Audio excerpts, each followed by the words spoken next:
Hey guys, I'm Lee Taylor. That's the 2021 Skoda Scala Monte Carlo, and this is a Right Lane review.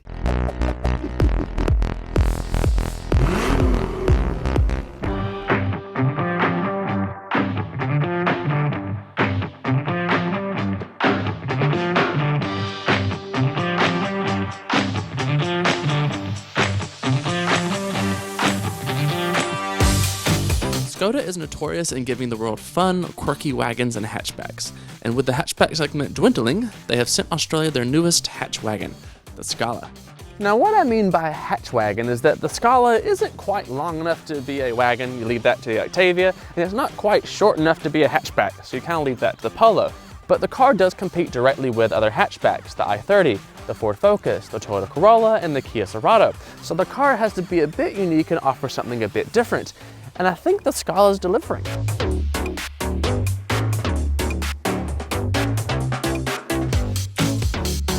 when you get the little Scala out on the open road, you find out it's quite a nice little hatch in hand, and it checks all the right boxes as far as hatchbacks are concerned, even though being a little left field is kind of the Skoda thing. I mean, you do have an umbrella in the door and an ice scraper in the back filler flap.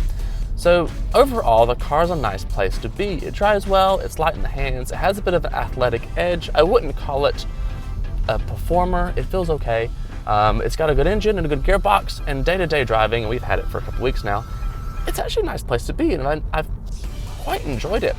In the Monte Carlo model, you get Volkswagen's Park Assist, which is pretty clever. It's not as clever as some other systems, but overall, not too bad.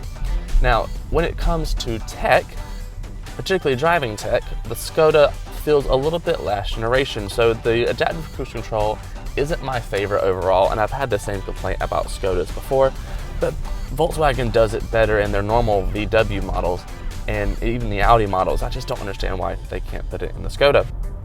With the rear view camera, it's this weird last generation fuzzy looking camera, and the lines are off to the side, and I just don't care for it. It's Volkswagen Group's little to-do. And then when it comes to safety tech, you have most of the safety tech as standard, but you don't get things like blind spot monitors or cross traffic alert in the rear as standard. They're part of the travel pack.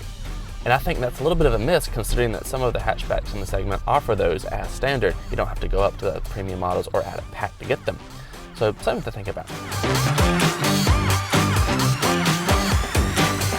Dynamically, there's a couple of things in the car that really stand out. So you have what Skoda calls a sport chassis control, which is basically just driving modes along with damper settings. So the car adjusts the damping on rebound and compression. I won't get too nerdy for you, but basically helps the car negate any body roll when you're in sport mode. And you can set it on the drive modes in the individual setting as well. So you have 4 drive modes: Eco, Normal, Sport, and Individual, and I'll do various things. Eco and Normal seem pretty average.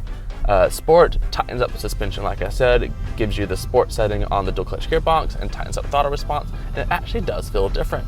Some hatchbacks have different sport modes or different drive modes in general, and you change them around, I don't feel that different. But in the Scala, they actually do. So kudos to Skoda for getting that part right.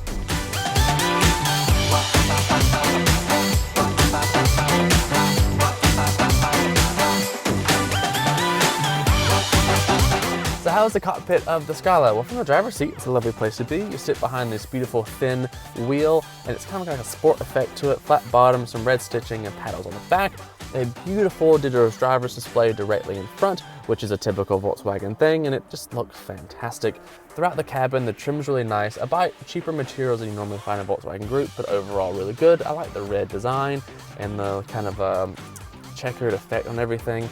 Everything falls nicely to hand, good place to be. The seats are nice and supportive, particularly with these sport seats, which I really love in this Monte Carlo model, and they're heated.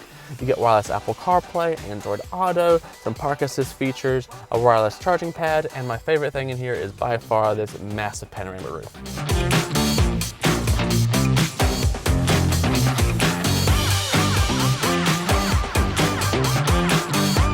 So how's the back seat in the Scala? Well, to start with, it actually feels nice and bright, mostly thanks to the massive sunroof.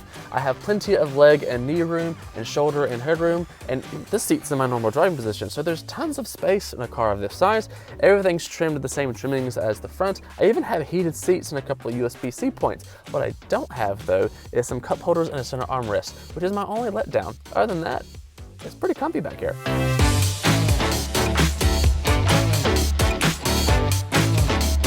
So how's the boot in the back of the Scala? Well, to start, you have a nice automatic tailgate, which is a good touch on this Monte Carlo model.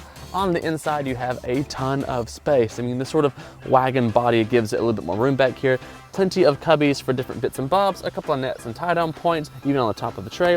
And you have a carpet bit in the bottom, which is reversible to a plastic side. So if you have anything dirty, you don't have to worry about ruining the carpet in the boot. And underneath the load floor is a spare tire, as well as a few other cubbies for bits and bobs as well.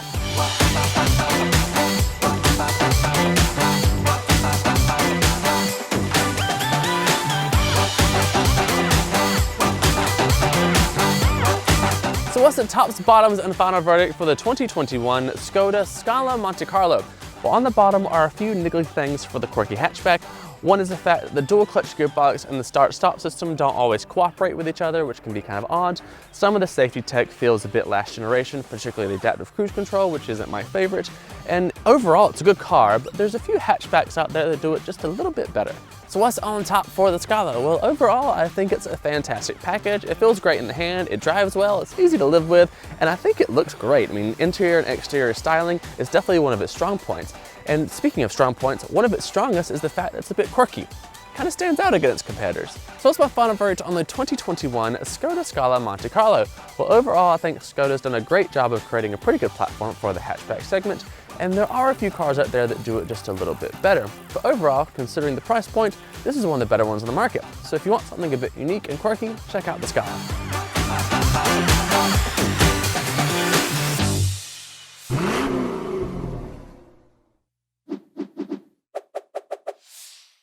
Coffee kick in. More coffee, please.